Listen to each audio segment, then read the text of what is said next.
तो नमस्कार दोस्तों, मैं हूं प्रसाद पाटिल, एक सिंपल सा ट्यूशन टीचर और लॉ का स्टूडेंट। आज आपके बारे में एक बहुत ही इंपॉर्टेंट टॉपिक शेयर करने वाला हूं। अगर आपने इस टॉपिक पर ध्यान नहीं दिया तो ये आपके लिए बहुत खतरनाक हो सकता है। आज का टॉपिक है these students cannot score good marks. इस टाइप के स्टूडेंट्स जो होते हैं वो अच्छे मार्क्स स्कोर नहीं कर सकते। उनके टाइप्स हम समझ लेते हैं। अब दोस्तों, इसमें पहला टाइप आता है स्टूडेंट्स हु नेवर रिवाइज, जो स्टूडेंट्स कभी भी रिवाइज नहीं करते। दोस्तों, मुझे बताइए रिवीजन किस लिए होती है? जो चीजें आपने अपनी स्कूल में या फिर ट्यूशन में सीखी हुई होती है वो आपके दिमाग में रहे, आप उसको भूलो नहीं और एग्जाम के टाइम में अच्छी तरीके से आप उसे लिख पाओ। और बहुत सारे स्टूडेंट्स का ऐसा मानना होता है कि स्कूल में और ट्यूशन में हम जा करके आए और हमारा स्टडी क्लियर हुआ। This is wrong approach.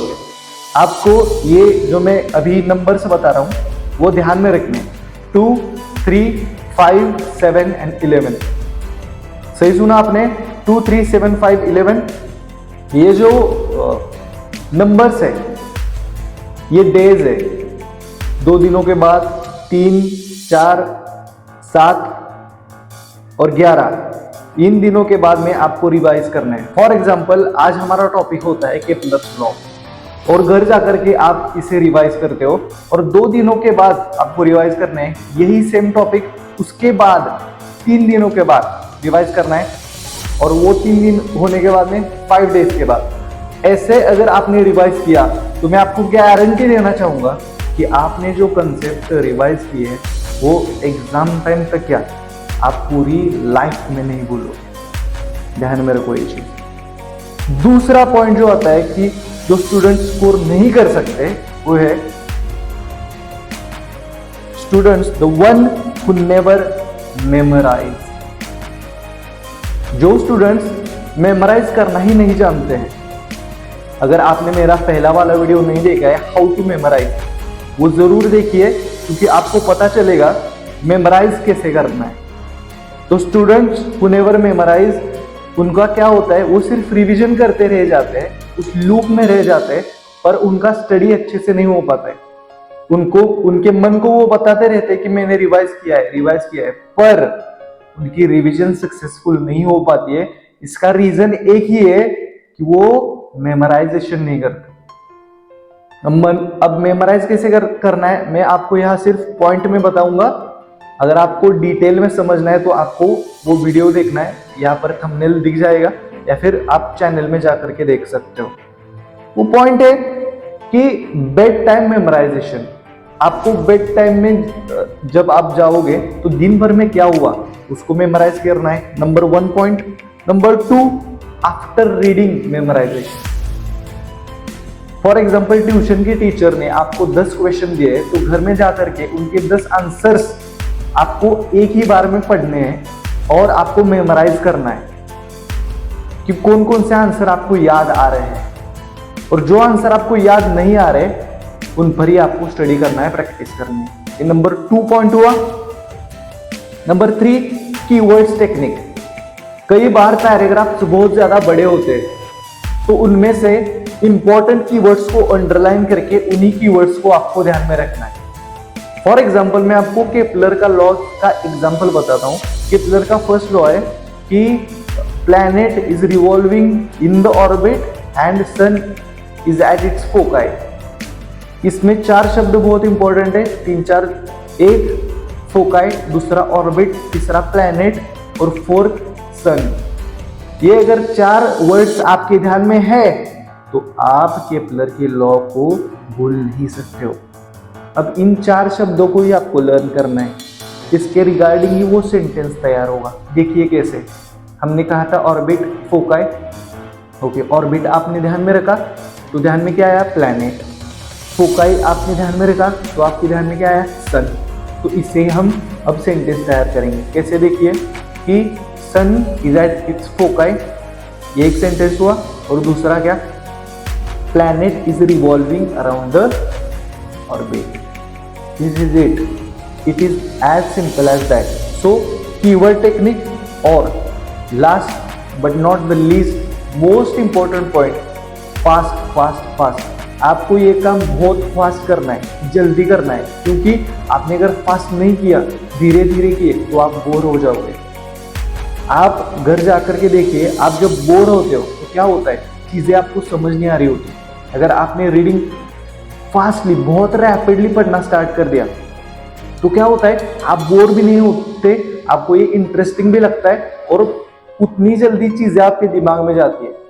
पर अब अगर आपने स्लोली किया तो चीजें भी बहुत धीरे धीरे होती है और आप भी बोर हो जाते हो, इंटरेस्ट नहीं आता है स्टडी में। तो आपको क्या करना है, बहुत फास्ट आपको स्टडी करना है, बहुत फास्ट आपको मेमोराइज करना है। ओके, तो ये पॉइंट कहाँ के हुए, मेमोराइजेशन के। मैंने अभी ये शॉर्ट में आपको बताया है, पर आपको अगर डिटेल में जानना हो तो आप उस वीडियो में जाकर के क्लिक कर सकते हो और उस वीडियो को देख सकते हो। अब तीसरा पॉइंट है दोस्तों, the one who are not attentive in the class. Student जो कि क्लास में अटेंटिव नहीं होते, चाहे वो आपके स्कूल का हो या फिर ट्यूशन का हो।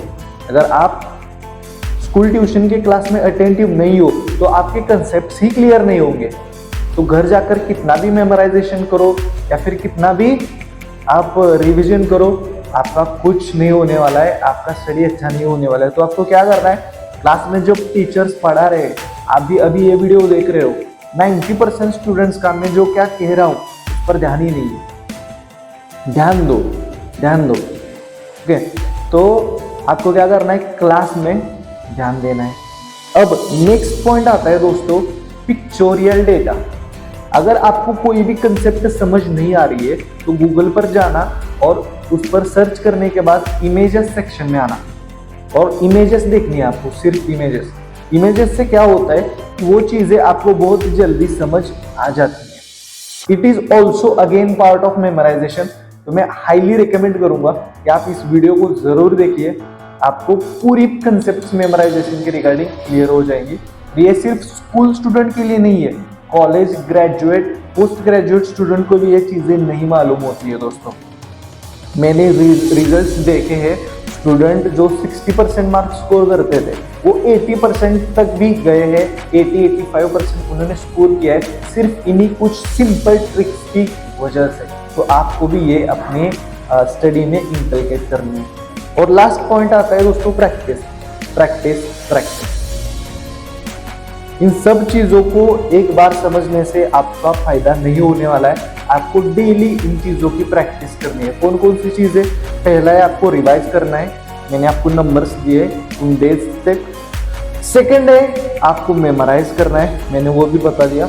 थर्ड, आपको रेगुलरली क्लास में अटेंटिव रहना है और इन दोस्तों को छोड़ना है आपको कि जो आपका अटेंशन स्पैन कम कर देते हैं या फिर वो आपका नाम खराब करते हैं क्लास में और टीचर के बैड बुक्स में आप आ जाते हो, एक बैड इंप्रेशन आपका पड़ता है। तो आई होप आपको समझ आ गया होगा कि कौन कौन से स्टूडेंट्स अच्छे मार्क्स स्कोर नहीं करते। ये चीजें अगर आपने नहीं की तो आप भी गुड मार्क्स स्कोर कर सकते हो। बहुत बहुत धन्यवाद। अगर वीडियो आपको अच्छा लगा है, थैंक यू सो मच। और उस मेमोराइजेशन के वीडियो को जरूर देखिए, इसके कारण आपको पता चलेगा कि मेमोराइज आप कैसे कर सकते हो। Thank you so much, have a nice day. Parent की रिस्पेक्ट करो, खुद स्टडी करो। ओके।